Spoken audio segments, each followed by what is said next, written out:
د ډي خان بورډ د سوري لاندې په وانه کې اته امتحاني حال چې کوم دي هغه قایم کړي شوي دي. په دې کې شکی وانا د سپین او ورسره کړیکوټ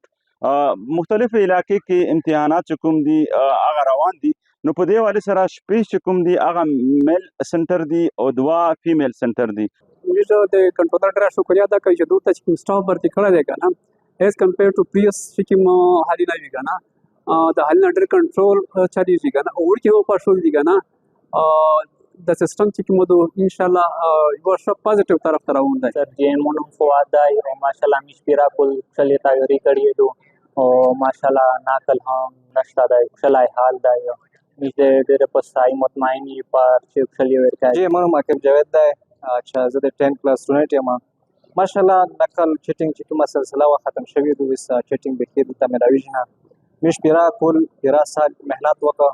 او اوس په خپل محنت په خپل قبیلیت سره اچھا پیپر ورکوي. نقل چې کومه سلسله وه دا د میش د کوم د پوره د ټول د سټوډنټ د پوره یعنی که دا یو ډېر نشه شای و. د منم خیرالله دی زه د 10 کلاس سټوډنټ یم میش ایگزام ورکوي د 10th والا. نو میش کا وخت سي دلته داسې سټوډنټ وي که نه چې محنت وکړي او ځینې محنت نه وکړي نو بیا هغه سټوډنټ چې کوم دی چې چا محنت کړی وي نو هغه د دغه شي نه خوښول نه وي که نه د ځکه چې د مارکس په هغه بل سټوډنټ ناکام روشي نو دلته کل کې ماشاءالله میش محنت صحیح کړی دی او ډېر زیات خوشحالي د حال نه میشه چې انشاءالله د مو په حال کې و 0% زه دا شای ختم کوم یعنی 1% څوک دا کوشش نه کوي چې یا زه نقل ووایم یا زه په غلطه طریقه باندې د ایگزام ورکړم نو انشاءالله دوی مو بھرپور کوشش وي او انشاءالله څه دا پر میش په دا کې کامیابی سټوډنټ خو خامخا خپاوي په دا کې باندې ویل چې د غوړي چې میږي. تاسو دلته چې کوم امتحانات باندې تعینات کړی شوي عمله چې کومه ده هغې خبرې واورېدلې دوی د وایي چې دې ځلې په وانه کې تقریبا